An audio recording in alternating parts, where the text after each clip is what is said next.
Yeah. Let's start this show. Now I can share.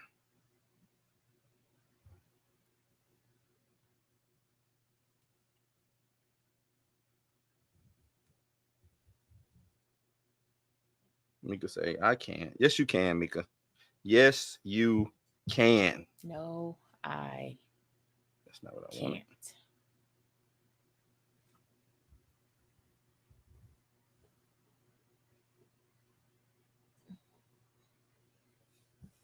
Better not bring your kids.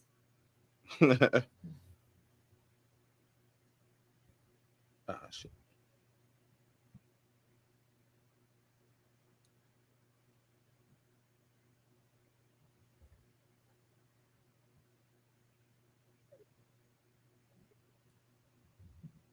So what's good, Mika? What's good? How you doing? I'm good. You didn't even do the intro to the show. I'm about to. I'm just asking you how you doing. You good? I'm good. Trust me, this is just a little remix. I'm just, we Not about the to do the remix. intro. It's the remix. This is how Let's I'm start the getting show. down. Man, start the show. Let's start it. You talking about man started? We had a whole lot of superstars on this stage here tonight, but I want y'all to know one thing. This is my motherfucking house. All right, the show has started, Mika. Thank you. How you doing? How you doing? My right ear is on fire, but whatever. How you get a grown adult with the ear infection? What's going I on? don't know. How does that happen? Mika says she got an ear infection. I do. My right ear is just like ring-a-ling-a-ling. Doorbells ring. You was you was out some water, some humidity or something. Got a little, sometimes your I think maybe back it's to like childhood state. That shower get you. You know what I'm saying? Nah, I always wear like a shower cap and shit. Covering your ears though, or is it just Okay. I mean, look at my hair. Like I see it. I see it. Long hair don't care. I understand. Maybe it's like this change of scenery from like going from home to because y'all got real seasons too. So that too. Even though summer came creeping back through like Mary J. Blige with high heel boots on, not dancing. Like it's hotter than a month. Why is it 100 degrees right now in September? Was it that hurricane pushed a little bit of heat up that way? Probably. You think? Probably. That's what's up. How would you? We ain't do nothing Monday, man. So how was your long weekend? You was out here in the streets with the fam, enjoying yourself. How was everything? Everything was good. I got to kick it with the family. Got spades, Uno. We don't know. No, they ain't play none. I don't do nothing like that. Nah, we were just kicking it. Just kicking. Everybody was out there drinking, having a good time. What's the barbecue? What's the one family thing that y'all do? Like, what's what I'm saying? Like when the family get together, this is about to happen. Like it's gonna be a spades tournament, Uno or Monopoly or like honestly, I probably when I was younger, they probably played spades and dominoes and all that kind of stuff. But now everybody just sit around talking junk about each other. So that's kind of like our family thing now. Just sitting around. I mean, but talking. My uncle becomes like the butt of every joke, though.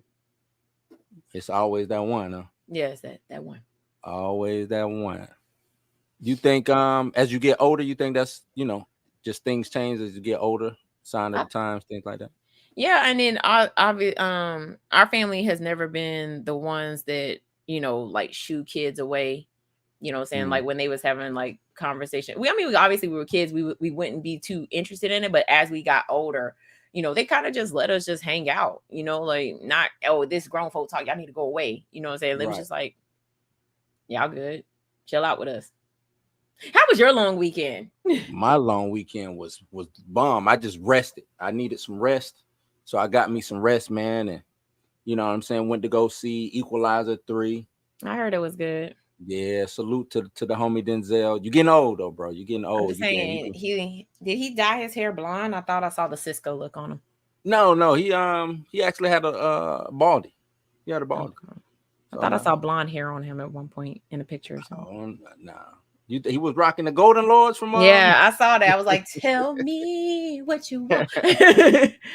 Nah, he wasn't doing that. He was good. He was good. The movie was dope. I like the way it ended, wrapped up the trilogy and everything. I'm satisfied with the whole series. So you saw the first two? No. Okay, I think you would, it's nothing over the top. You know, it's probably like got to be one of those movie night things. I think it's the movie night things that I need to do. The first two is on. What did I just saw it on? I want to say either Peacock or Paramount. So one of those P's, pushing P, baby. One of those P's. Yeah, I think it's on one of those, man. But yeah, so let's introduce the show today. Blues House. I am Bluminati. That is Mika G. In the place to be. Always. My ace boon coon, the homie in the hole with me. Yeah, well. So today I want to talk a little bit about. I just saw this, the whole Rotten Tomatoes thing. Did you see when I sent it to you? I saw it. Yeah. This I scanned over it. I said that's crazy, but it makes sense. So I want to talk about what this PR Rotten firm. Tomatoes. Yeah, about I mean, come on now. Like Rotten Tomatoes is probably they set themselves up for failure. Real talk. I think so.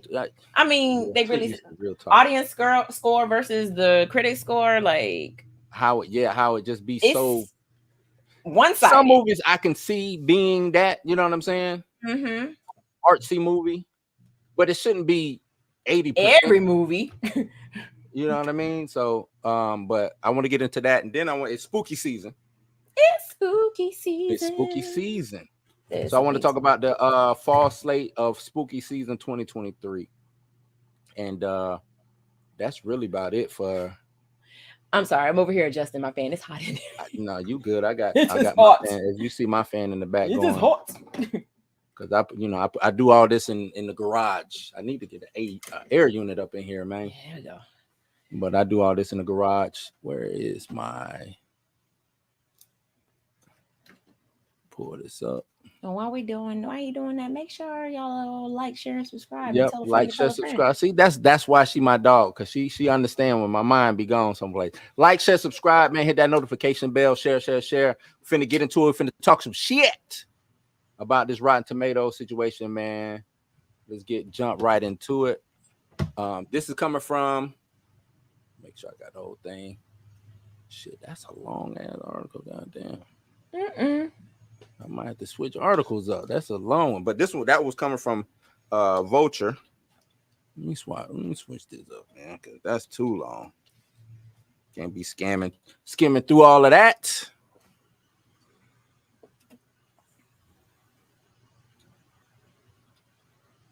Let's see what come up.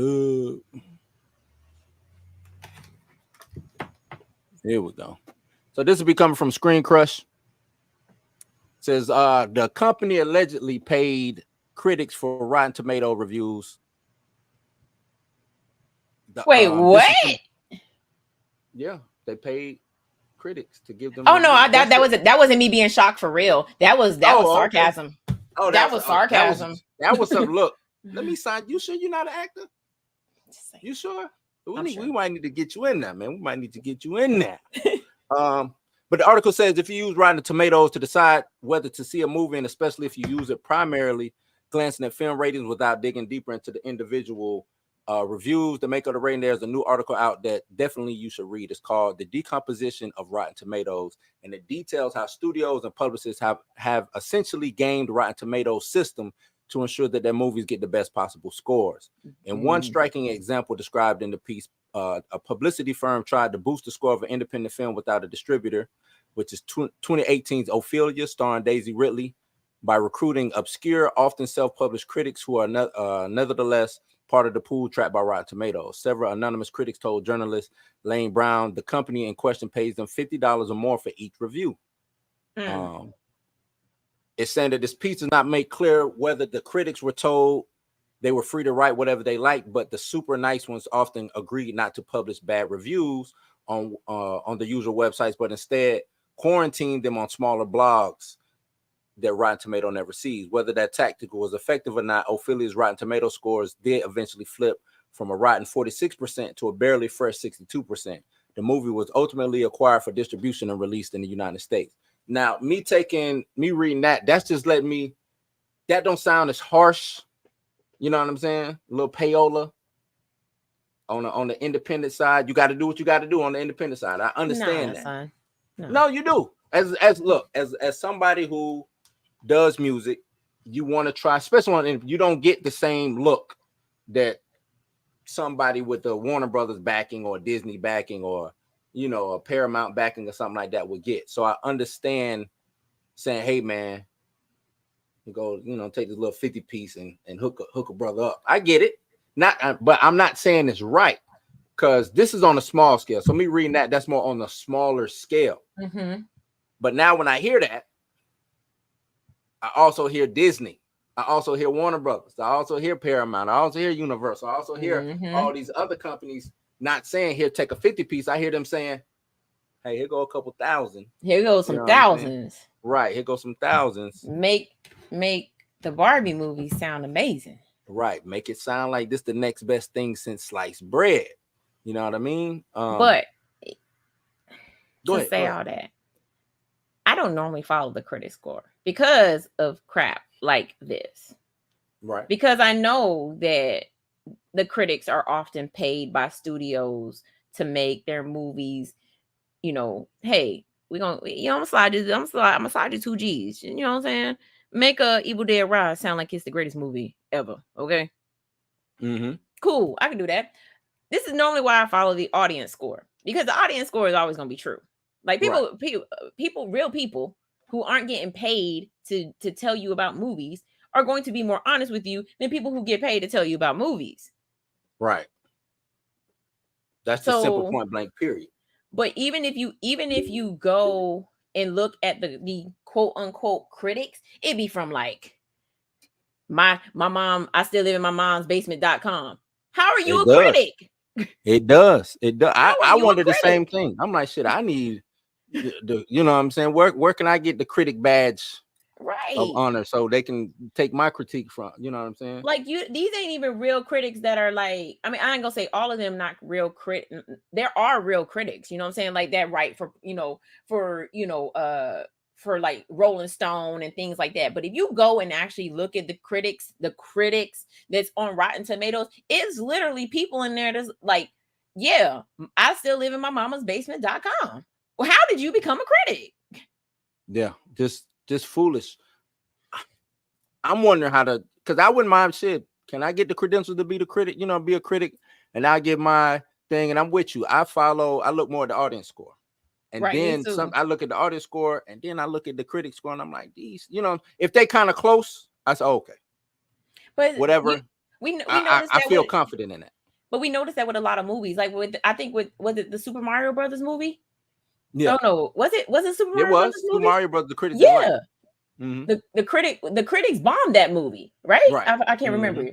That's right. They didn't make it rotten. It wasn't rotten, but you know, we can pull it up. We'll pull it up. Because I know there's been some movies where the critic score was like 34%. And then the audience score was like 97. How? Right. It's weird. It's weird. I don't get it. So, okay. Yeah. So the critics gave it a 59%. That's where it's standing at now. Mm-hmm. And the audience gave it a 95%. See? Right there. So, but we're also talking about critics who did not grow up in the Nintendo generation. They were already most of these critics are already older.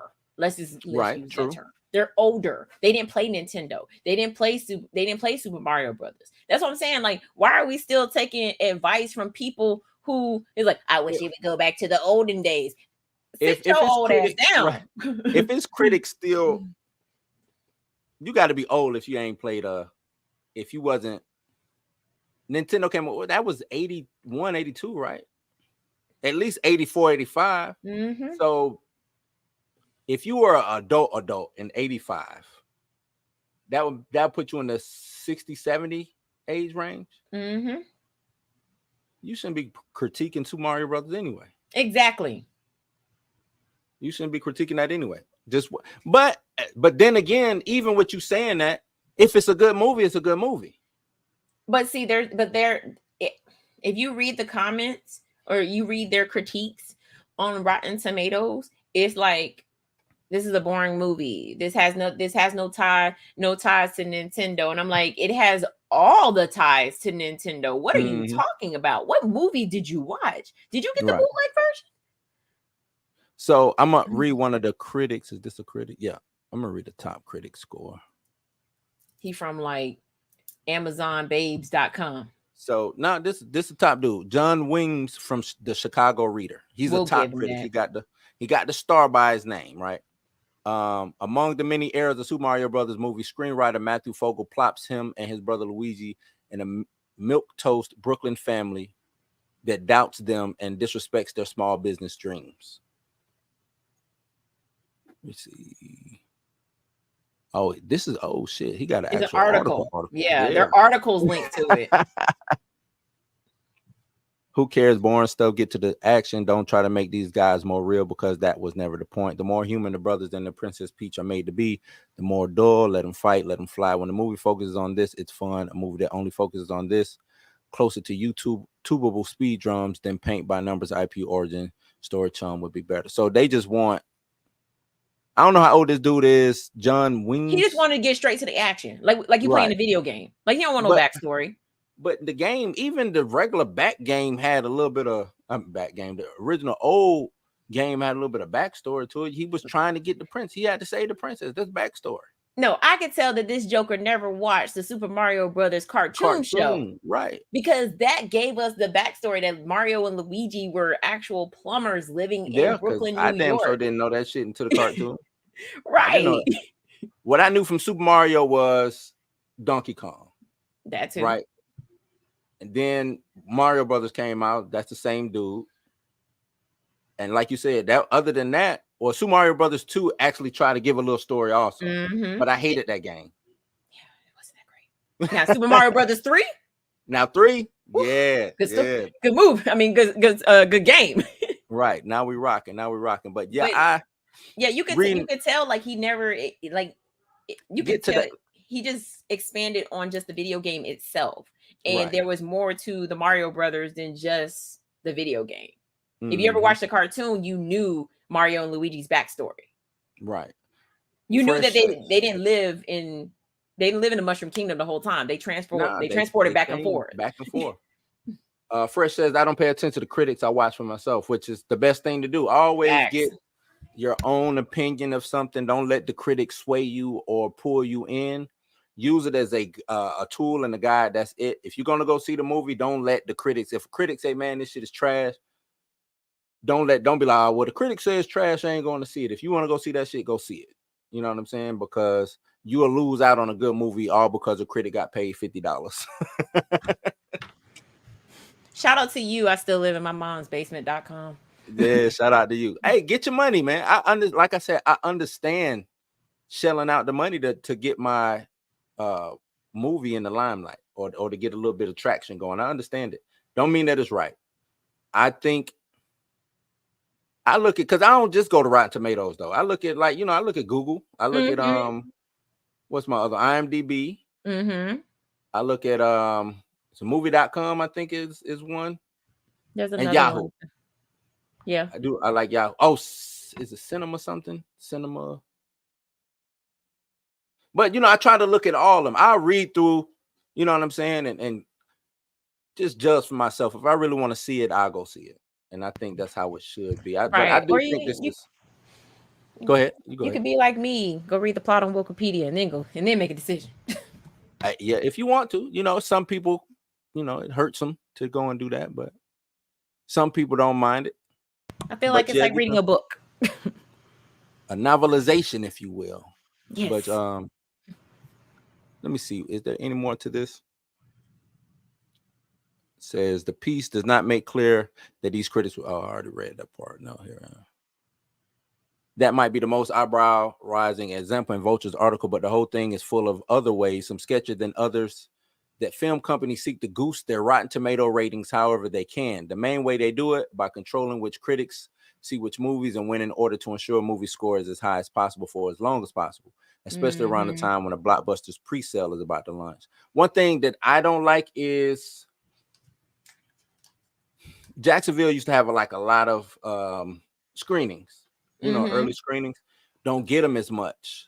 Because y'all critics don't write good stuff on Rotten Tomatoes. And maybe that's what it is. You know what I'm saying? Maybe this area, certain areas don't get the screenings because they might actually tell the truth. Shit. You know what I mean? Maybe they actually tell the truth of, nah, this ain't it. Or, you know what I'm saying? Or this is it. And when you coming from a place that has no corporate backing attached to it, ain't nobody paying the $50 because don't nobody want to come down to Duval and, nobody reads the Florida Times Union. Right. So, or Folio magazine or anything like that. So maybe that's what it is. Maybe that's exactly what it is. But I think that's a bad, because when you're picking and choosing who can come to listen to your music or view your movie, and you're not getting a good what it would be sample size, right, of regular Joes or regular people, then yeah, you can't trust that. If Diane Sawyer is always doing an interview, can I really trust? You know what I'm saying? Like, right. let somebody else do it.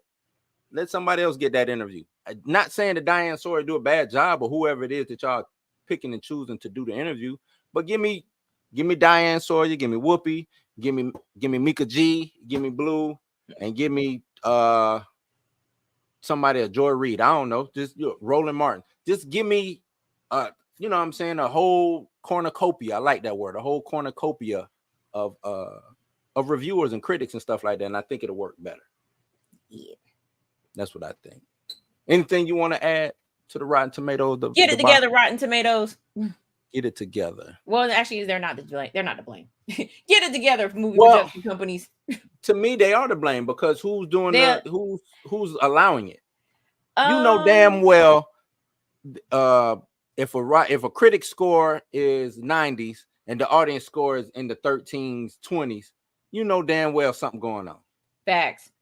And I don't want to, a lot of times they'll be like, oh, it was bombed by the audience bombed it because it was woke, or the audience bombed it because it was a trans person in it, or it was like, nah, sometimes, to me, if the people who come to see the movie, if it's, let's say it's 100 people and 90% of those people didn't like the movie for whatever, and then they come up with an excuse to say because it was a gay scene in it, then those 90% of those people didn't like the gay scene.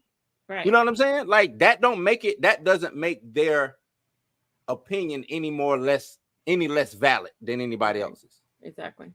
Because I'm still gonna go see it. No, I'm just saying, as far as how they try to pin it. They're like, oh yeah, the reason why I bombed is because people wouldn't have flooded Rotten Tomatoes. But that is why it bombed. You know what I'm saying? Like, if it bombed because of that, own up to it. It bombed because of that. That's what I'm getting at. It is what it is. If the people is telling you, nah, this shit, we ain't with it. 10 people like it, but 90 people don't. And majority of those 90 people telling you, that gay scene or that lesbian scene, hell, even, or just the sex scene in general, it really had nothing to do with the movie and it kind of threw me off. Then, you know what I'm saying? There it is. Shit. We don't need, next time, no sex scene in it. You know what I'm saying? Right. Oh man, here come the bigots. Yeah, here come the bigots. Here come the homophobes. Here come the transphobes. Here come the yada, yada, yada. These niggas watch movies too. They pay for it. True. They probably pay for it more than anybody else. But, is what it is. This last piece, for example, the piece notes that the first batch of reviews for Ant-Man and the Wasp: Quantumania came out of its earliest reviews from critics, gave it a Rotten Tomato score of 79%, just as tickets for the Marvel film were going on sale. By the time the movie opened in theaters, more critics had seen it, and the rating dropped to 46% after. See, that's, to me, that's telling.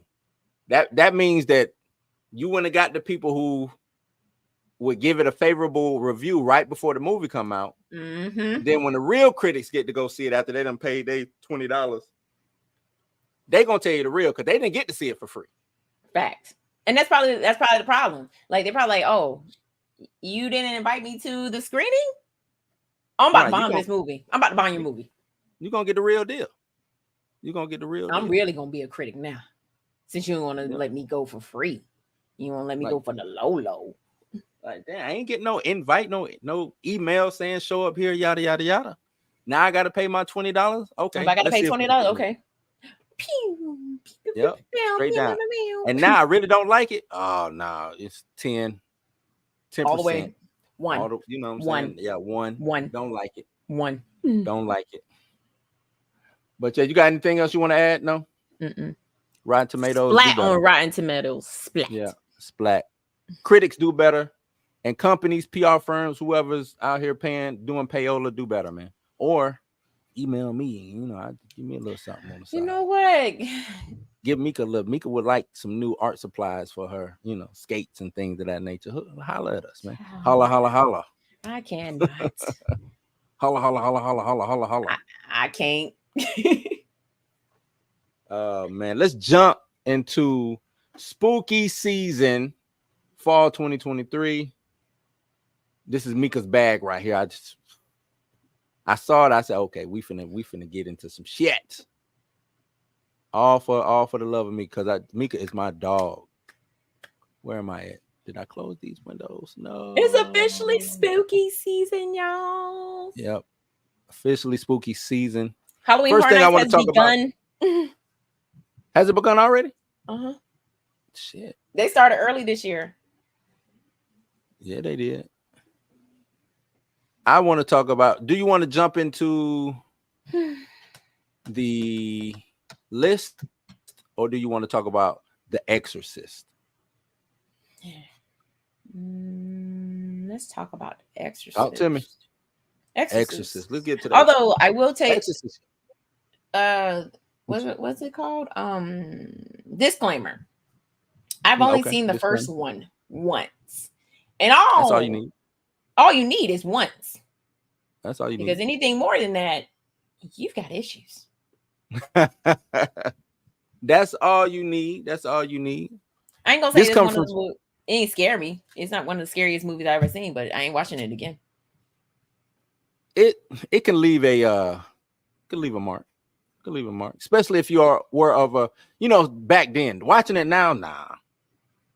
True. But back then, because the stuff that they was doing was kind of new to the game with the practical, the spinning, and the how come throwing up. How come she died? Though? The pea soup. I don't. Sometimes I wonder. Remember when her head spun all the way around, spinning around, contortion. Like they should have died. She should have died at that point. Like her neck was broke.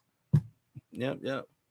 So this is cinemablend.com says The Exorcist believer director explains a different approach to the reboot than the Halloween trilogy. And the reason I brought this up is because we've had discussions about Halloween's trilogy. Mm-hmm. How evil never died that night. Evil never dies. Evil just never died. Evil was supposed to die that night. Evil was supposed to die that night, but it didn't. But they caught him. So if they're, and I like that when directors get to talking about, they look at older things to see what worked and what didn't work. I think that's the best thing to do. Sometimes people be close. I don't watch nothing else. I'm be in my creative bag so much, yada, yada, yada. I'm like, nah, bro, you need to see what worked and what didn't work, because you might put out the same shit. You know what I'm saying? We already seen this before. So, but David Gordon Green killed it with Blumhouse's Halloween trilogy, but he's changing it up for The Exorcist. So this is the same guy. Nice, but this is the same guy. I'm a little skeptic. Right now, see, I didn't know that. I didn't know. So he did the Halloween trilogy? All three. That's what it says. Okay, so we'll give you that first one, but them other two, you could have kept that. Yeah. Article says it's a great time to be a horror fan. The genre's renaissance shows no signs of slowing, with some of the best horror movies returning to theaters with sequels or reboots. And David Gordon Green recently wrapped up a trilogy for the new Halloween movies, which were super successful at the box office. Were they? No, I mean, the only reason why they were successful in the box office is because it's Michael Myers. That's why. They were all filmed at one time too. Exactly. So it wasn't like we had to wait a year. Oh no, we kind of had to wait a year in between the first and the second and the last film. Yeah, the second and the last. Still, it's because it's Michael Myers. Michael. That's it. That's the only reason why it was good at the box office, because it was Michael Myers, and that's it. So he's on turning Jamie his Lee focus. Curtis.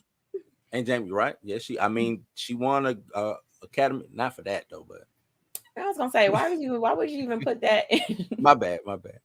So he's turning to focus on another iconic franchise with The Exorcist Believer, which will see the return of Ellen Bernstein as Chris McNeil, and Green recently explained a different approach to the Exorcist reboot compared to his Halloween movies. He says the Halloween movies are in the slasher genre. They're a place to play and maybe have some campy fun, but this one was more researched and a bit academic. The narrative we were sculpting, and the relationships were more dramatic. It's a different approach. What do you gather from, the slasher to the, is this the possessed? We calling this the possessed? That's crazy, because I was just having this conversation with somebody tonight about the different types of genres of the horror movies.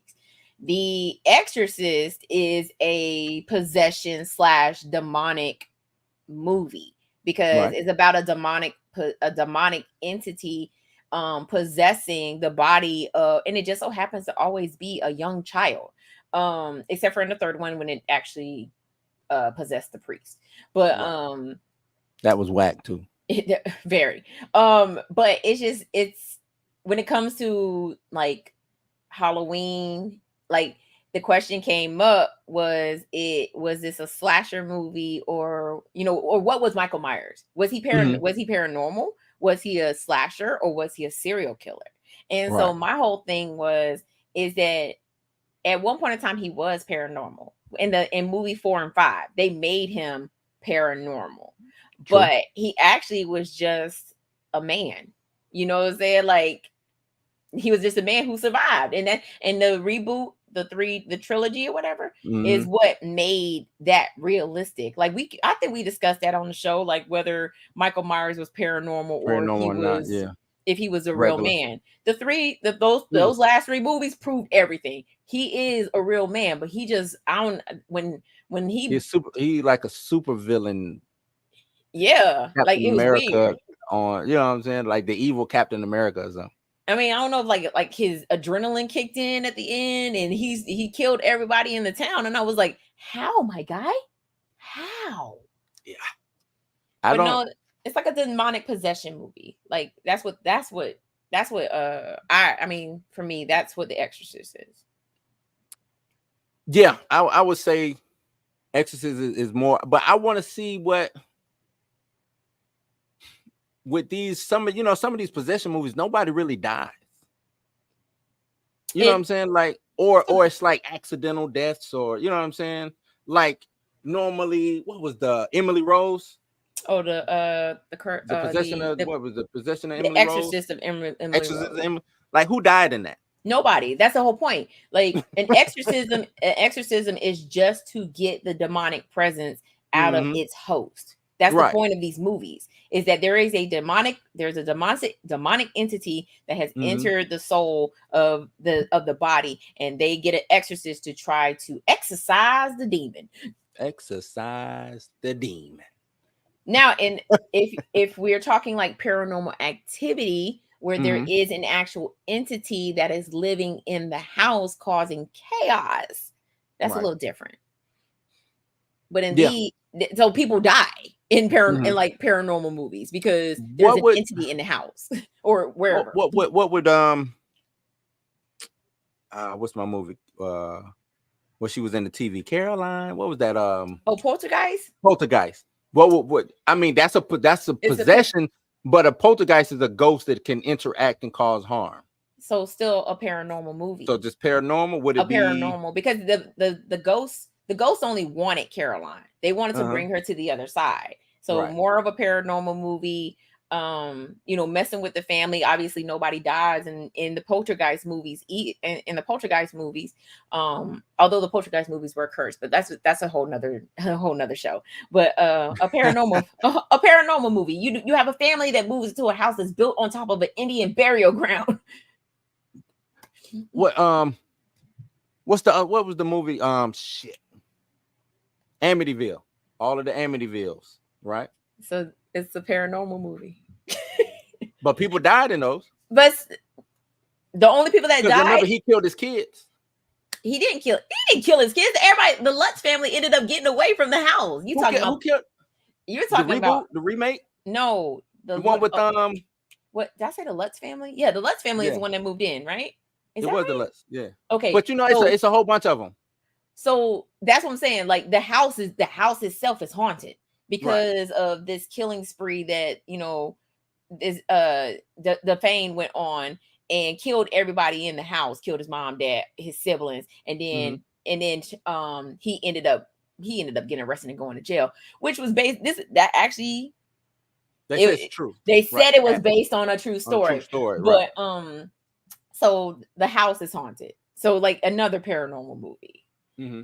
Because the ghosts are the ones that are causing havoc to the family, but somebody does die in Enemyville Horror, but it ain't the family.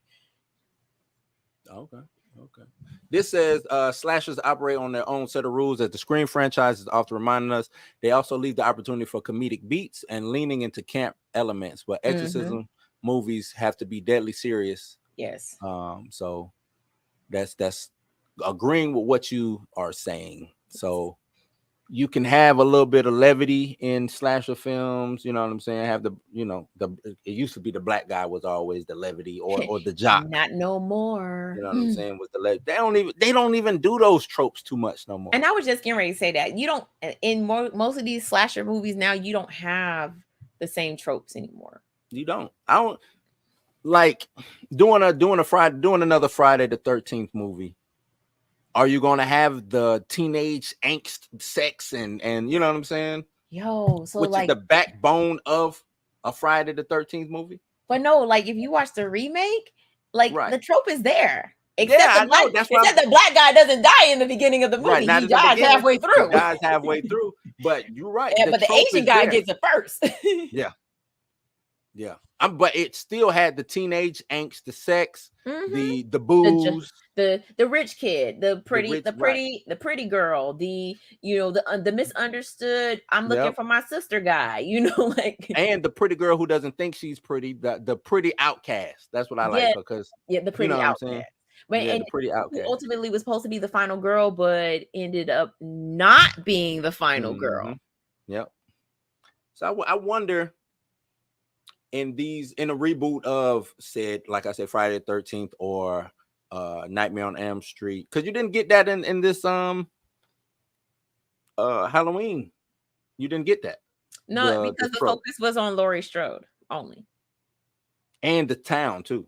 Right. So it wasn't him going after teenagers. It was him going after people that was going after him. Right. I want to know how he gave them the slip for a year? Living in the sewer. He was chilling. He was like, how did that even eating rats? Eating rats and stuff. So The Exorcist. I'm actually gonna go see it. What was that? 1973 was the original. They saying it's still a thing of nightmares for the entire generation of moviegoers. Even younger folks don't find it as quite as scary. Man, that scene when she walked down the stairs upside down and backwards. Upside down, spitting out green pea soup. Nah, we good. We good over here. I remember watching it right there and peed on the floor. I was like, oh. I never watched it full. Right. I never watched it full all the way through until probably about 16, 17 years old. And I think that's because it wasn't. No, I might have been older than that now that I think about it. When did all those when did part 3 come out? That was early 2000s. No, part 3 was because I remember seeing part 3 when I was a teenager when I saw it. Oh well, maybe that's what. It was. Maybe because they show. I remember USA Up All Night would do. They would do all night. They would do the Exorcist. The Exorcist trilogy. So they would show the first one, wouldn't watch it. I would pick it up on the second one, and then the third one. I wouldn't watch it. They're like, "Oh, we're gonna do the Exorcist." All right, well, I'm gonna go watch cartoons until y'all get to part 2. Now I'm about to watch cartoon. Let me put this Rainbow Bright on real quick. I know y'all remember that. Y'all watch a scary movie, like, yeah, you know what? I'm gonna turn on Cartoon Network for a little while. I wasn't scared of scary movies like that, so. I just wasn't. I I mean, embraced I guess it depends on what I was watching. Like, yeah, it depends. Oh, The Exorcist 3 came out in 1990. 90. Damn. Why did I think it was like 2000 or something? That's a whole 10 years later. Shit. Yeah, that one was trash. Yeah, it was trash. Oh, trash. But so that's The Exorcist, ladies. Let us know if you feel going to watch it. Waiting. Is this one you go to the movies to watch, or do you need that experience? You think? No, I think you do. I think you do go to the movie. You don't. Yeah, go to the movie theaters and watch this one. Don't watch this shit at home. See, I'm in the opposite. Pull it up on the streaming network, rent it from the Red Box, however you want to get it. Get your nice little TV screen, get you some popcorn, cozy up on the couch next to your significant. And if you ain't got a significant, get you a nice big teddy bear. You know what I'm saying? Watch it and get frightened as a motherfucker. You know what I'm saying? And enjoy the rest of your night. Try to go to sleep after that shit.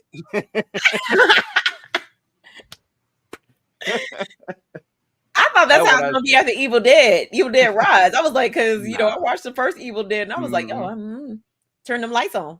Evil Dead it's just this one wasn't as parody as the original, wasn't as campy and funny, but I still didn't find it. It was good. It was good, but I didn't find it like the mom had some good sequences, but she just wasn't scary. Yeah, she didn't give me enough. Yeah, the first remake. Oh yeah, that one was wow. Oh no, that's the one where I was like, turn the lights on, because no. That one was wild. Them trying to get out of the woods and shit like that. Like this, they was inside the project building or whatever they was at. Did you say the project building? It was like a project. Was it not a project? They wasn't a project. I ain't project building trying to get out. And we never did get.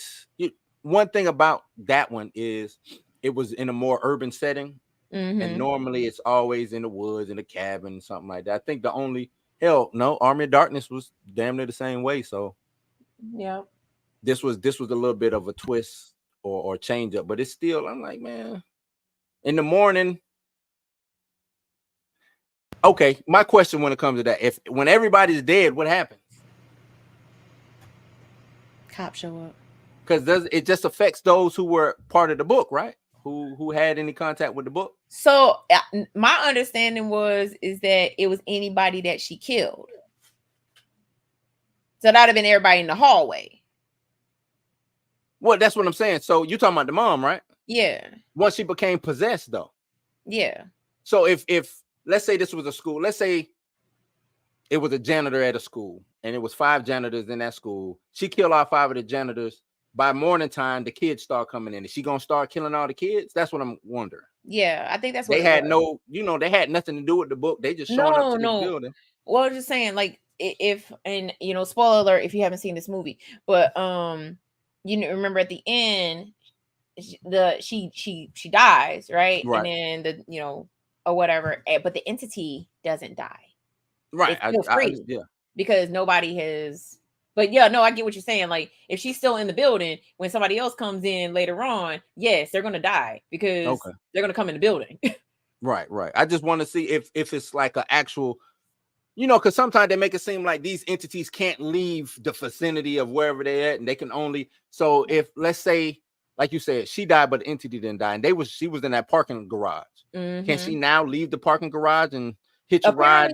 Because remember at the beginning of the movie, it was daytime when old girl walked out on that pier. Right. And she rose up out the water like Jesus. She was like, fear me. Right, she did. But I looked at that like that's a sequel right there, y'all. See, that we should have got more of that. Like, where did what I'm saying? How did the book end up with the priest from that location? Was that after this? How did it end up in the wall? In the wall. That's what I'm saying. How did it end up in the wall of this building? You have the rumor, or however you want to call it, it's saying that it's many Necromanicons, many Book of the Dead. That's what it sounds like. Saying that that's just one of them. Mm-hmm. It was one of the cabinets, one there, Ash, the one that Ash came in contact with. See, did you watch the show? What show? Ash versus Evil Dead? No. Yeah, you didn't watch it. What? I'm sorry. Okay, I am a horror movie person, but I draw the line at some movies. Like Evil Dead just didn't do well. I ain't the old Evil Dead just didn't do it for me. Army of Darkness didn't do it for me. Sell your soul, sell your soul. Yes, he know. No. But the Evil Dead reboot though, I was all in. I was like, yo, this is terrifying. This is more terrifying than that original one. Sell your soul, sell your soul, sell your soul. Yeah, she licked that knife and cut her tongue in half. She did. That was crazy. That was crazy. What's the next movie? Because I would have came across the book and been like, "Yep, we out of here. We out. Gone. Throw this book outside." All right, let's get into this fall movie review. Got a couple of trailers. I'm not gonna play the trailers. You can go back and watch them on your own because YouTube really on the trip. But we got Nun 2. Am I starting at the top? Yeah, that's it. So Nun 2, which will be out September 8th, which is this weekend. Yes. This is coming from the Conjuring universe. Yeah. The Nun. Another one. Hey, look, when I read you this number, you're gonna know why it's another one. $365 million at the global box office on a budget of $22 million. You mean to tell me you as a business person ain't doing a Nun 2? Okay. So I watched the Nun. I wasn't impressed. I mean, it ain't the scariest, but it was good. It was good from watching this movie, understanding what's going on standpoint. I think I'm just over the Conjuring universe. Period. I think getting started with it. I'm just saying it kind of. I maybe this is how I'm thinking. This is how Marvel universe people feel when when it becomes a little bit oversaturated. Like, damn, dog. Like I got it. This ain't Marvel. Marvel got way more movies than Conjuring. Conjuring universe got 2 Annabelles, 3 Conjurings. So that's 5 movies. We got 2 Nuns. We got, what am I missing? And a partridge in a pear tree. I know. No, it's something. Hold on, but they're not even at 10 yet. I don't think. In their universe, 10 movies. I think they're not at 10 movies. I think they got to be at 10. No, they're not at 10. Are you sure? Conjuring. You forgot it's only one. 3 of those, right? You forgot one. I know I forgot one. Conjuring, the Nun, Annabelle Creation, and the Nun 2, Annabelle. This is in order. Right. This is how you should watch the movies. The Conjuring. Okay. Annabelle Comes Home. The Curse of La Llorona. La Llorona. Oh, that's the Conjuring? La Llorona. I didn't know that was the Conjuring universe. Conjuring. I didn't watch that one. I need to go watch that then. The Conjuring 2. Because the Warrens are in that movie. That's why. The Conjuring 3. The and then the Conjuring shorts. So that's not 10 though. I think that's 8. Probably. But that's how you should watch them in that order. See, that makes all the sense. See, it's just like the Marvel Cinematic Universe. You got to go and watch these hoes in some type of order to understand what is going on. Yeah. Then we have here Satanic Hispanics. Now, when I first heard this name, movie Satanic Hispanics? The Satanic Hispanics, yes. Dread and Iconic Events will be given a horror anthology, Satanic Hispanics. This will only be on 800 screens throughout the U.S., Canada, and Mexico. The story begins when police raid a house in El Paso to find it is full of dead Latino. Can you do this? With only one survivor, the Traveler. The Traveler, played by Efrain Ramirez of Napoleon Dynamite. Oh, that's gonna be played by Pablo? Nah. The film consists of vote for you Pablo. Mean Pedro? Pedro. I mean Pedro. What I said? Pablo. My bad. My bad. The film consists of segments that were directed in 5 different Latin filmmakers. That's kind of dope. So I kind of want to see this trailer now. Do we want to roll that footage? Yeah, that's a little Mexican. Yeah. All right, let's roll it. Satanic Hispanics, y'all. Satanic Hispanics. I'm not too busy worried about the volume. I just want to see what this look like. Everybody down! El Paso police!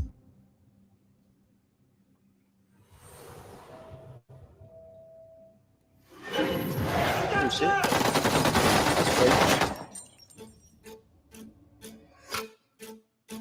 Hey, why don't you fill me in? 27 dead bodies, all shot in the head. Okay, hold on. I think I might like it. So it's 5.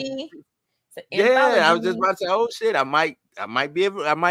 It was, what was that one movie? It was like 4 or 5 in one, but they was all staying in a hotel. I can't think of the movie right now. It wasn't like a scare movie, but it was like a thriller slasher film almost. Mm-hmm. I think Madonna was in it. Did you say Madonna? Yeah, I think Madonna was in it. Either way. And only one survivor. I bet he's got one hell of a story to tell.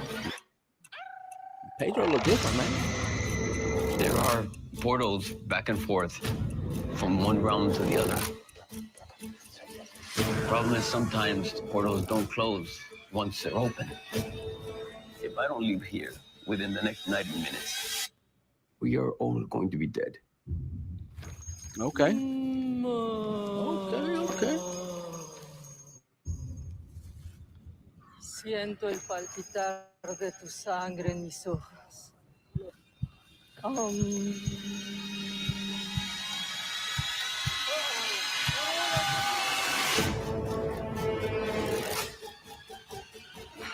This might actually be good though. I see you, Mika. My eyes wide. Detectives, you have no idea what is coming. This should have been that Martin movie that he was just in, where he played a detective. No. They should have did something like that. No, I'm saying Martin should have picked, instead of picking that movie, he should have picked this movie to be the black cop in. You know what I'm saying? You're so silly. I'm just trying to give him something, you know.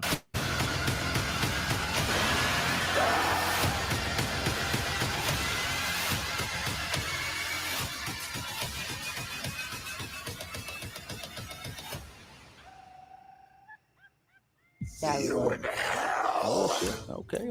All right, Nacho gave us the Latino version of Tales from the Hood. I know, right? Is that? Oh shit! Not the Latino Tales from the Hood. You a trip, man. I like that. I like that. 5 stories, all told by one person that is arrested. I ain't gonna say obviously he was arrested. He's in there, but he's telling 5 stories.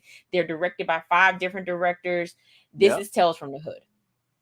Tales from the Latino version. This is Tales from the Barrio, Holmes. Hey, my Hispanic brothers, don't kill me. Don't kill me. I cannot. That's from the Barrio. All right, we got A Hunting in Venice. You seen this trailer, right? Mm-hmm. I've seen that trailer. Yes. This is based on Agatha Christie and Hercule Poirot. Who does that was, so this will be a spinoff of the other 2 films, right? Mm-hmm. On the Orient Express, and what was the other one that came out, had Gal Gadot in it? Oh my God, I know what movie you're talking about, but yes. Okay, so is this gonna? It says it's highly unlikely that A Hunting in Venice is going to turn out to be a full-fledged horror movie, but the latest, you could tell by the trailer, right? Hercule mystery from the director Star Kenneth Branagh does involve a seance and a murder on Halloween. So it's more of like a mystery that probably looks paranormal or satanic or something like that, but ends up being just a dude who don't know shit and killed a bunch of people in the name of Satan or something like that. Elevator game look like it's coming straight to Netflix. I haven't seen this. Let's run the trailer. Let's run it. We're gonna get all the strikes today. Why not? Then straight to Shudder. Yep, straight to Shudder. I told you I was gonna do this. Is this like that movie with oh my God, not based on this. The elevator game. My man's in it. What is That's this the based one on? where you ride an elevator to summon some spirit? The 5th floor woman. Wait, hold on, wait. Ride the elevator to what? So it goes back to this. It's an elevator game that people play. So if the hotel is haunted, you're supposed to ride the elevator up to whatever, I guess, to whatever floor that ghost is located on or whatever. You ride the elevator down. You basically go to each floor until you go back to the floor where this supposed ghost is, and then the ghost is supposed to get into the elevator with you and ride the elevator with you. Oh shit! I need to figure out where the ghost at. Figure out where the ghost at. As soon as I know, I saw elevator game, I was like, wait, this can't be. But there is. I was thinking, what was that movie with Bokeem Woodbine and all that on there? Oh, you talking about Devil?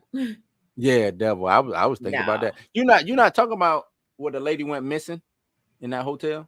Remember, there was a documentary about it. She was playing the elevator game. Yeah. Is that what she? Okay, I didn't know. She was playing the elevator game because she got off the elevator. She looked out. You could tell she saw something. Yeah. She got back in. Yeah. Right. And the doors, I didn't know that was based on that. The doors don't close on her because normally elevator doors automatically close and the doors don't close. Mm-hmm. And so you can see her like pushing the button, like frantically pushing because she thinks that this entity is about to get on the elevator with her. Okay, well, we don't need to watch no more of this. We'll keep this moving. Not that it's scary. I'm just, it lives inside. Is this the same? Is this a sequel to? I ain't even. Hold on. Let me. I didn't give. Satanic Hispanics comes out September 14th. I'm just go back real quick. Hunting and Venice September the 15th. Huh? Elevator game. I said you probably can go watch that one at Alamo Drafthouse. Right, talking about right now, or not right now, but well, no, Alamo Drafthouse be doing screenings. They do early screenings. Mm-hmm. Okay. Elevator game comes out September 15th, and here we go. It lives inside. Let's see what this is. Is this a sequel? Says making sure the Netflix series Never Have I Ever stars in the supernatural horror film about a teenager who finds herself dealing with the mythological demonic spirit. It Lives Inside marks the feature directorial debut of Bashar Dutta, and his IMDb bio says he has directed 19 short films, which have been honored at more than a dozen film festivals around the world. Bashar has received 6 Best Director awards for his films, various international film festivals. So they're trying to. This is one of them critics. $50 critic. Now just playing. Let's see what it's about.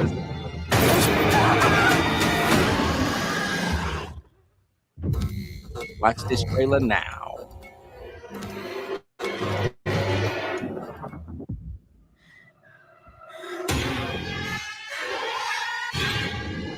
Don't tell me she ain't like a coffin.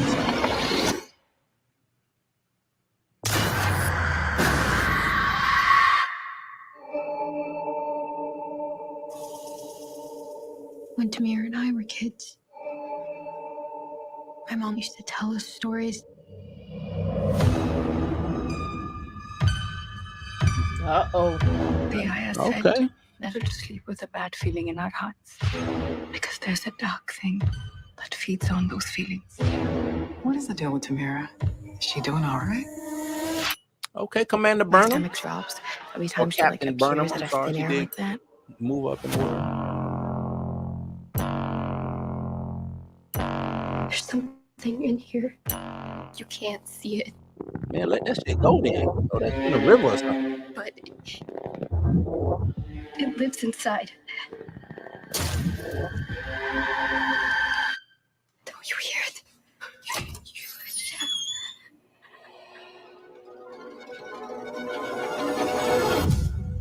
Nope. I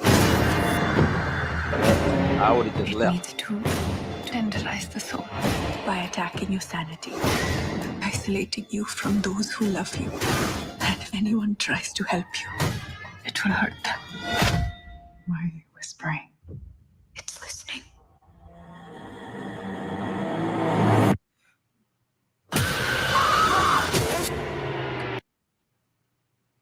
Yeah, we just gonna move on. I'm gonna go say I don't know about that one. Look good, but that's scary as hell. It do look good. It do look good. Probably a lot of these I'm not gonna finish this because why? I think we get this guy. We already got this guy. Do we even need to watch this? Nah, we already know. We don't need to watch this. It's Saw 10, ladies and let me go. Hold on. It Lives Inside comes out September 22nd.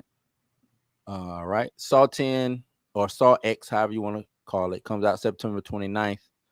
Jigsaw, he's back. John Kramer, whatever. Yada yada. And his apprentice. Right, and his apprentice. Totally Killer. They have no trailer for this. It says coming to Prime Video streaming service. Director Nachachka Khan's time travel slasher Totally Killer stars Kernan Shipka as a modern-day heroine who travels back in time to 1987. So she and the teenage version of her mom, played by Olivia Holt, can take down a masked maniac called the Sweet 16 Killer. Time travel plus slasher plus 80 setting equals high hopes for this one. This one kind of sounds kind of boo. No, come on, man. That's kind of dope. Time travel slasher movie. You change history. Is that what we're going for? Yes. This is Back to the Future. This is Back to Friday the 13th. No, this is Back to the Future beats Scream. Right. That's I don't know about you, Mick. I like that concept because it's new. It's new. Let me you know what? Amazon, just give me the trailer. I'll make my own decision based on it. Let's see the trailer. But I'm telling you, it's to me, something like this is new, it's fresh. We always talk about reboots all the time. With this, they said, fuck your reboot. We just gonna give you something fresh. Time travel slasher movie. This might work. I'm with trying to 80s with 80s hair. Yes. Now, one thing 80s was popular for what? The horror genre. True. This is true. So we got all kinds of horror movies. We got killer turkeys for no reason. We did. They might be able to pull some. I think because it's really that slasher horror. Does it really work into everybody got a phone? They just gonna follow the slasher dude around until the police show up, right? So slashers kind of don't work in 2023, 2024. I mean, the Scream proved that it can work though, even with the cell phone. Right. I mean, but how much? When I say, I mean like Michael Myers, Jason. You know what I'm saying? Things of that nature, where like we're under surveillance for the most part, we're under surveillance 24/7 by something or someone. True. Right. That's so true. A slasher like even at night, everybody got Ring cameras and things. You know what I'm saying? Like the alarm systems record and phones record, computer eyes in the sky, satellites. This is drones. True. That's true. So going back to the 80s to do a slasher film, I think works. Not saying that in 2023 you can't come up with something unique or whatever, but I think this works. I think it'll be dope. I want to see it. Here we go. Did we talk about this? We talked about the other one. No, we talked about this one because Pam Grier's in this one. Did we? Yeah, we did talk about it. We did talk about it. Pet Sematary Bloodlines streams October 6th. Whoa, that's going straight to streaming. That hurts my heart because I kind of want to see this in the theaters. Nah, but then again, the first one didn't do that great in the theaters. So, that's what I was gonna say. The first one, and we did talk about because this is before that. Yes, this is the prequel. Yeah, we did talk about it. This is when prequel Judd take viewers back to 1969. We could watch a young version of the character Judd Crandall, played here by Jackson White, discover Senator's secrets and confront her dark family history. White's co-stars include Henry Thomas, Samantha Mathis, David Duchovny, and the legendary Pam Grier. And this will be streaming on Paramount Plus. October the 6th. October the 6th. Not VHS, another VHS. I thought it was done with this. I thought y'all was done with these movies. They just now you talking about reboots and keep them going. It should have stopped with 2. Facts. This is because when VHS viral was not good, y'all. It wasn't. To me, okay, Mika. I might have to walk back what I said. This was one of those, wasn't time travel, but the setting of it, you know what I'm saying? Right. No, the original concept 1 and 2 made sense, right? Right. But then when they started getting into VHS 94, VHS 99, VHS viral, like if y'all would have just like they did the spin Siren. You seen Siren? No. That was a spinoff of this. Wait. I remember Siren in one of the VHS movies. Yeah. I remember I guess Siren, it's the actual movie Siren was a spinoff because that's what I'm reading. It says VHS 85 is the 6th VHS movie, but if you factor in the spinoffs, Siren, which was based on a segment from the first movie, and Kids vs. Aliens, based on a segment from the second movie, it's the 8th installment in this franchise. The VHS cinematic universe. Wow. Okay. Yo, like if anything, if there was a franchise that I wanted to stop, it would be the VHS movies. Like the first 2 made sense. Everything after that, y'all could have kept that jump. True indeed. True. I'm with you. We just talked about the Exorcist Believer. Do you want to watch the trailer on this? Oh man, you got 2 little girls this time. Do better. Yeah. You want to watch it? You ready? Yeah, I'm gonna go see it. No, I gotta go see it. Trailer? No, I don't want to watch the trailer. I already watched the trailer. Okay. Oh, Gave me nightmares. Gave me nightmares. No trailer. My bad. Oh, wait, no, because I saw the trailer during Talk to Me. Yeah, Talk to Me. Yep. Dear David, theaters VOD digital October 13th. This says it's battling The Exorcist for Friday the 13th box office. Would be Dear David, based on a ghost story that went viral when BuzzFeed writer Adam Ellis wrote it out on Twitter. 2017, Augustus Prey plays Ellis, who becomes hunted by the ghost of a dead child named David. The film was directed by John McPhail, who previously brought the awesome Christmas set zombie outbreak musical Anna and the Apocalypse. And in the Apocalypse is a great movie, y'all. That's the one you and Kobe was talking about, right? Mm-hmm. It's like a musical. It's like a musical / zombie movie, but it was great. Yeah. It was great. I watch this later. Dear David, I'm not looking forward to it. It doesn't sound great. I don't care. It don't sound. Five Nights at Freddy. This is from the video game or is it mobile games, video games? But it's the big one. One of the bigger things. One of the biggest things that have come out in the past couple of years when it comes to video games. The feature adaptation of the popular video game franchise Five Nights at Freddy will be streaming on Peacock service the same day it reaches theaters. Directed by Emma Tammy, the film stars John Hutcherson, Matthew Lillard. Oh, okay. Wait, there's more.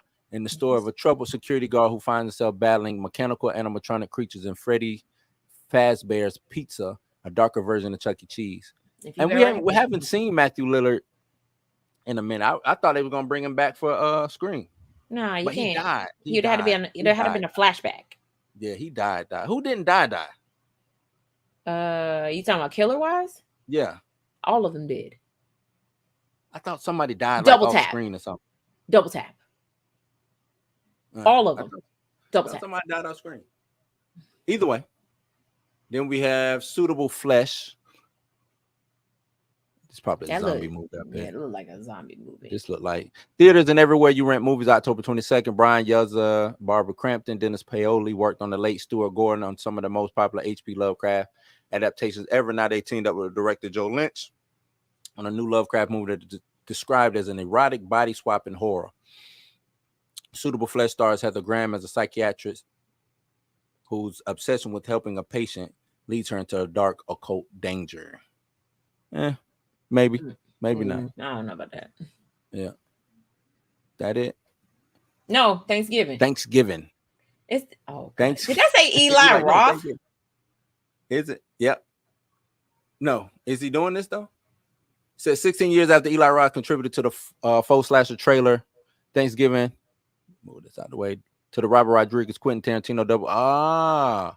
That was in the Grindhouse. Yeah, it was. Yep. He finally is bringing us the feature expansion of the concept. Patrick Dempsey. I wouldn't expect him to be in a okay. I do remember this fake trailer being in the Grindhouse. Yeah. Addison Rae, Gina Gershon are among the cast members who will be in danger of a slash who terrorizes a small Massachusetts town during the Thanksgiving festivities. I want to watch this trailer. I gotta watch this. This is an Eli Roth movie. It's about as campy as hell. Fresh. Damn, shit, 11 minutes. Oh, okay. They taking it. Oh, this is never mind. That's not the trailer. That ain't the trailer. That's like What Happened to Us by Joe Blow. So out of all those films, Mika, what are you most looking forward to? Definitely The Exorcist, and that's only because I'm only gonna see it because one time, because I mean, having one child was scary, but having two is, and one of the children is African American. Yep. help me figure this out. Have to wait until we see. I don't want to see the. I don't want to see the Nun 2, and probably because I wouldn't feel complete without going to see another Saw movie. I'll probably go see Saw. I don't know. I might wait for that to hit streaming. Now that I said it out loud. I quit. You said I said. I quit having anticipation for the Saw movie. You know, my last big anticipation for a Saw movie was Spiral. And it was a complete letdown. Yeah. But before then, I was done with the franchise. I was like, I don't need to see no more Saw movie. Spiral made me want to go see it because it had Chris Rock, you know what I'm saying? And it was supposed to be a change up of the, you know, what was going on. Right. And it really wasn't. It was goofy. No. It was stupid. I think I lost interest in after Saw. I think Saw when it started getting gory. That's when I was like, okay, this ain't it no more. Yeah, I was like, this ain't it anymore. Like because in the first two movies, it was about like, yeah, you're trying to survive, like survival, right? Right. But then when it became, oh, you must remove your limb in order to survive. Wait a minute now. Like, hold on, man. I gotta do all this. Just to get out of this room, I gotta decapitate myself. That I can't get out if I do that. Right. So yeah, I'm good on that. But I'm with you. Exorcist, probably, like I said, I want to see the Totally Killer. I want to see that because I don't. You know what it's gonna be? It's gonna be what it was. Happy Death Day, which was different until they made a sequel. And right, yeah. But that's what I kind of see it being in the vein of something like that. Happy Death, because I think you can do Happy Death Day in the 80s. Take it back. Yeah, I think you can do that because that's a whole. She's not time traveling, but being able to come back. It's like Groundhog Day. Yeah, Groundhog's Day type, From a horror movie perspective. I wouldn't mind seeing if somebody had that in the 80s, if that happened. You know what I'm saying? That would be one. If you wanted to touch back into that franchise, you could do something like that. Or you can do early 90s. Mm-hmm. You know. But yeah, other than that, maybe It Lives Inside. Maybe. And that, you know what, I probably will. I probably will watch that one because it gives that's why I asked if it was a sequel to It Follows, because the only person that could see the entity was the person that was cursed with the entity. Who released it. Yeah, right. Released it. Yeah. Right. So It Follows was kind of that bridge thing. You know what? Yeah, It Follows was dope. I liked It Follows. Yeah. So like, I think that it was ended up being like one of the questions, like, which movie would you survive? And I was like, It Follows, because all I'm gonna do is be like, hey.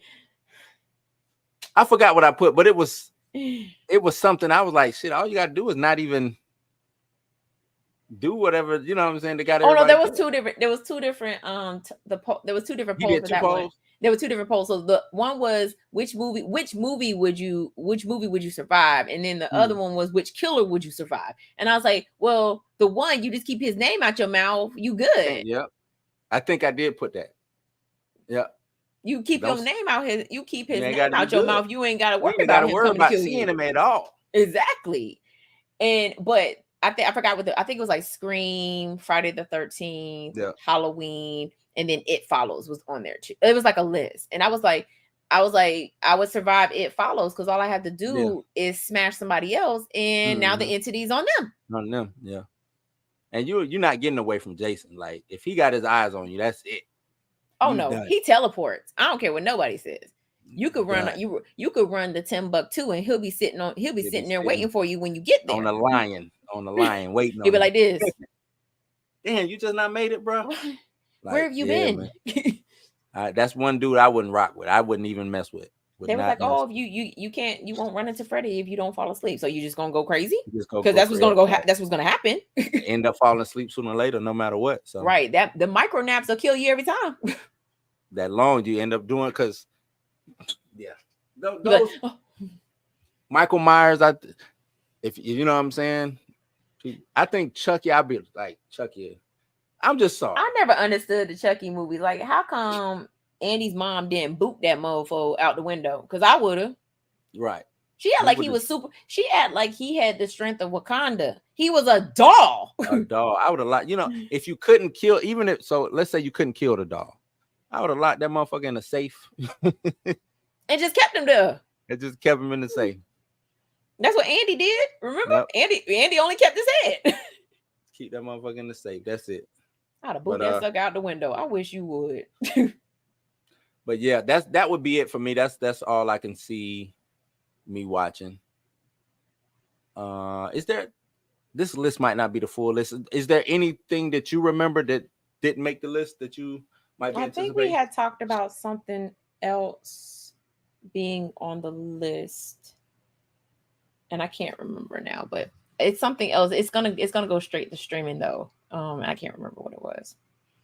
What I know we don't like reboots, or let me speak for myself. We don't, I don't necessarily like reboots or number 6 or something, and you know what I'm saying. But what would you like to see get a sequel or another? Because last year it was Hellraiser, and Hellraiser ended up being pretty decent. It was decent, but I don't think it deserves a sequel. You don't think a sequel? Mm-mm. I mean, the reboot was enough. But I don't think it needs a sequel. Like because then it's gonna do like the franchise. I mean, the franchise was already gory anyway, but then it just got creepy, weird. Like it became more sadistic than anything. And then sci-fi got a hold of the franchise. But yeah, they did. But I mean, it's back in, because who did it? Blumhouse did this, right? Mm-hmm. And released it on Hulu. That's what I'm saying. Blumhouse is hit or miss now. Like Blumhouse don't even give us the they don't even give us the quality that they was giving us. Like when they was giving us Into the Dark. Mm-hmm. Whoo! If y'all ain't never watched an Into the Dark episode, go back and watch Into the Dark. Matter of fact, go watch the Thanksgiving Into the Dark. That's on Shudder, right? On Hulu. Was it Shudder? That's on Hulu. Because they had a deal with Shudder too. Now the Into the Dark was just on Hulu. Because every single one was around a holiday. You're right. Yeah, I do remember. So like Labor, they did one for Labor. I think they did one for Labor Day, and I didn't like that one. But the one that they did for Thanksgiving and the one that they did for Mother's Day, yeah, I could see some dope stories around Mother's Day. Horror stories around Mother's Day. I think you can do something crazy with that. But and speaking of that, American Horror Story is coming back for like. I remember you used to be all in on that. Right. Okay. Yeah. Until my man started running out of stories. He stopped running out of good shit. The last one that Angela Bassett was on was the last one that I watched. She was not.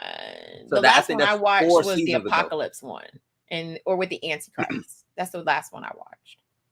Because I tried to get into the New York one about dominatrix and all this other. I don't want to see that. Never works for me. The leather type shit. I don't. Which one had the vampires? That would have been season. That was last season? No, I think it was season 8 or 9. That's the one with Lady Gaga in it. Lady Gaga, yeah. And they were in that. They was in the hotel. Macaulay Culkin was in that too, right? Mm-hmm. Yeah. I want to say yes. Because it was 2 separate seasons. It was vampires and one was aliens. Well, not 2 separate seasons. No. That was season 10. That was season 10. Mm-hmm. It was mermaid. It was sirens and aliens. Sirens and aliens. Okay. Mm-hmm. Yeah, they need to stick like that. That first season, that really threw me up. You know what I'm saying? I was like, oh shit, this is dope. Then they came back with the. It was good until it wasn't good. Well, no, because it was it was new. Mm-hmm. Like that, you know what I'm saying? I watched the first season brand new, you know what I'm saying? I think it played on Thursdays on FX. Yeah. So the new season comes out September 20th. It's called American Horror Story Delicate. And that's got Kim Kardashian and Yes. Okay. And this is the 12th installment of American Horror Story. It's been renewed for a 13th. Oh yeah, that's because people still watch it. It's gonna end. I think it's gonna end up being the Grey's Anatomy of horror. Well, no, that's already Walking Dead. I was gonna say that's The Walking Dead. that show is never ending. That like it reminds me. They just of, came like, out with something new with Daryl Dixon. Yeah, Daryl and Carol. Yep. You got Daryl and Carol, and you got Negan and what's her name? Molly. Not Ain't Molly. her name Molly? No. What's her name, man? It's not Molly. No, it's not. Why am I calling her Molly? What's her name? I don't know. It's not with M. You know, maybe forget what her name is. Maggie. Maggie. It's he Molly. Said Molly. Maggie. I was like, wait, and It's yeah, not like M. you have, yeah. So yeah, out of American and they Horror, still haven't even ended. My bad. They still haven't even ended the other spinoffs. No. Fear of the Walking Dead, right? Land of the Walking Dead. You know, Gang Walking Dead. I don't know. And they still got to do the Rick and Michonne. I think that's gonna be a movie. That's supposed to be a movie. They're gonna turn that into a series. Remember we were supposed to get the Walking Dead movie after Rick got on the helicopter? Yeah. Which I think them killing, like they just killed Rick's whole family for no reason to me. They killed Carl. No, I think they couldn't come to the contract negotiations with Carl. That's what that was. I think they killed him in the dumbest way. But the daughter's still alive, so you know she cool. But that ain't his daughter. I'm talking about his family. That's Shane's family. That ain't. She was like, we thought you was dead. What? That's Shane's daughter, man. She tried to pawn it off to him. But I mean, But they never said it was Shane's, but remember when Shane came back? Yeah, we knew. Everybody knew. We all know. Yeah, we are. Because when she panicked and was like, yeah, I need you to go give me a pregnancy test. Mm-hmm. Because that about the same time she had smashed Shane and she had smashed Rick. So that's when she was like, I don't know. Yeah. She didn't make it but two episodes. Nah, 3 episodes. She made it. Remember they got to No, she died in the prison giving birth at the end. That was the end of season. Was that the end 3? Of the, yeah, that was no, she didn't make it that far. Season 3 is when they made it to the prison. Cause she didn't even. Yeah, you're right. That was. Don't make me Google this. I don't remember her making it that far. No, because she ended up having the baby in the prison, and then that's when Rick came out and was like, he was crying, and no, Carl came out with the baby, and he was like Rick was like, all right, where's your mama? And he was like, and Carl is crying, and he's like, he's like, no, not Lori. And I was like, yes. You're like, goodbye, Lori. Get her out of here. Get her out of here. Because the baby was turned the wrong way, but she was pushing. Yeah, she was. And the baby was coming out, and Maggie had to do a emergency C-section, and it ended up killing her. Yeah, and then they Carl had to shoot her. Yeah, he had a double tap. I remember now. Yep, he had to kill his mama. Cold. You can watch The Walking Dead on Netflix, y'all. Yeah, you can watch it on Netflix. All 10 seasons. Yeah, 10 seasons plus. Because I think they on more than 10. No, Netflix might have 10, but I think they're on more than 10. No, I think The Walking Dead ended after 10 seasons. That's why we have Fear of the Walking Dead, Land of the Walking Dead, Gang of the Walking Dead, all that.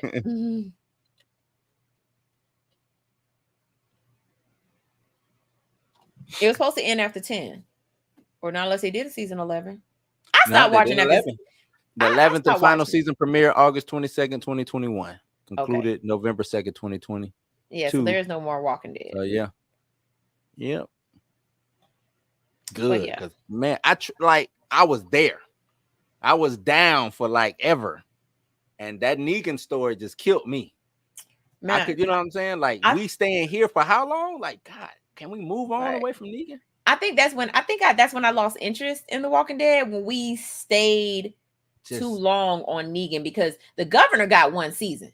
Yeah, I was about to give me the governor back. I was like hoping his little one-eyed ass would come strutting through. You know what I'm saying? And then we got Negan and the Whisperers at the same time. At the same time. And I was like, what? Pick a struggle. And they was trash. Oh yeah, the Whisperers were. Yeah, the Whisperers are more ruthless in the comic book, or in the actual in a graphic novel. The graphic novel, than they were on the AMC show. They made the Whisperers weak. Trash. They was trash. But they show up earlier though. Too than early. what they showed up in They showed up too early. But yeah, I don't have nothing else to talk about. We done spooky season. So what I will say is, since we are in spooky season, you will be most likely, we do it every year, be seeing reviews. This is Mika's time to shine, and I want her to just glisten and glow. And if you follow me on social media, my stories will every day will be a different horror movie. This year's theme will be Black people who survived. Black people who survived. I like that. I like that. So and what there movie you have they survived in? Black people who survived. So it'll be like 3 movies. No, it's like it'll be all 31. Okay. It'll be all 3 31 movies, days. all of them starring LL Cool J.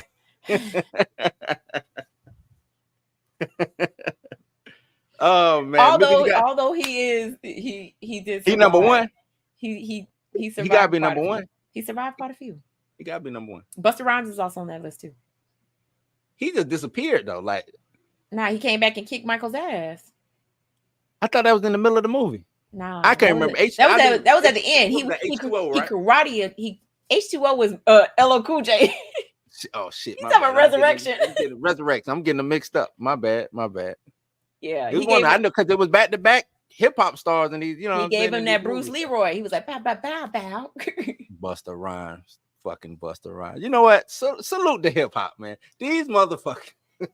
Ice Cube's survive a leprechaun in the hood, or do you die? Ice-T, you mean? Ice-T. Ice-T. Yes, right.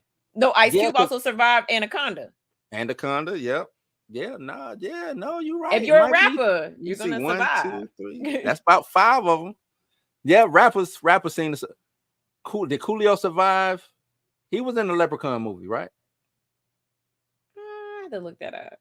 In space. He was in space. In space, that's right. What Coolio doing in space? Jada Pinkett. Damn. Okay. I told you. I gotta. So be on the look. All right, be on the lookout for Mika. Black people survive. 31 Days of Horror. Black people who survived. Because we no longer are the token Black people that die within the first 10 minutes of the movie. Right. Nope.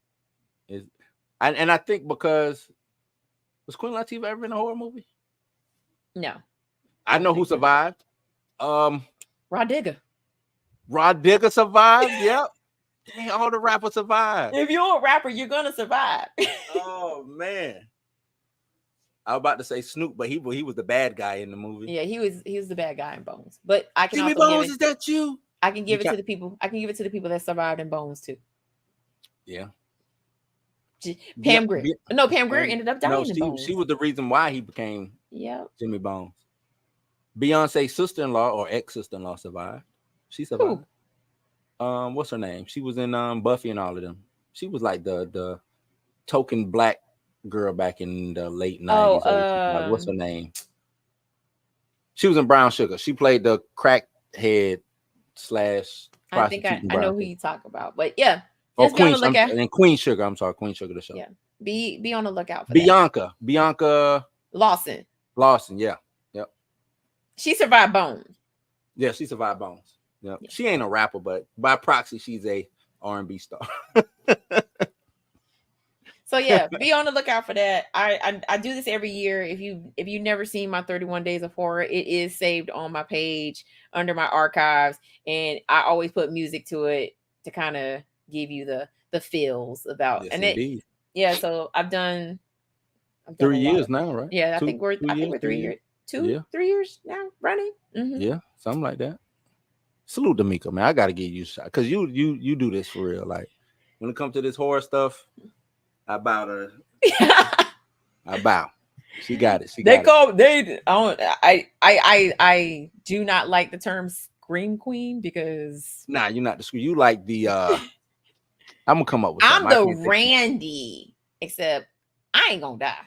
You ain't gonna die. But Randy didn't die until the sequel. So yeah. You could be the other twin. What's her name? Mindy. Mandy? Mindy. Yeah. Mindy. I think that's what Mindy. it was. You could be her.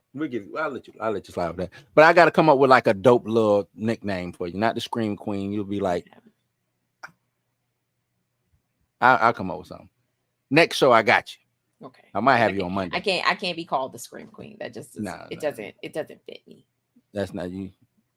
And you're not the final girl. No. We'll come up with something for you. I got you. But yeah, if it like horror, like spooky season, y'all. So on Blue's House, we normally do the reviews of maybe we can pick one of these movies that come out within the next couple of weeks and do a review on that. And do a review on it. Yeah, we can do that. When does Child's Play come back? I think we said at the end of September. You talking about Chucky? Yeah. The show. I think we said it starts again on October the 4th. Boom. There you go. We'll do I gotta catch up. It's a couple more I need to watch. So but once that season starts, we can start breaking down those episodes if you want. Yeah, I gotta go back and rewatch season 2 because actually I'm probably gonna just start all over again because because I remember season 1, and I remember I was like when I got to the end of season 1, I was like, yo, I cannot wait for season 2 to come out. And then season 2 came out and I didn't watch it. Shame on me. So we'll do that. Yep. So y'all be on the lookout for that.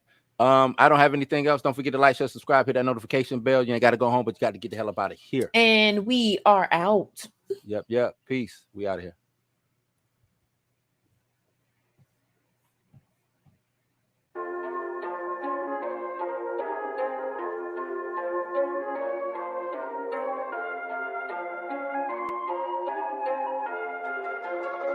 Son.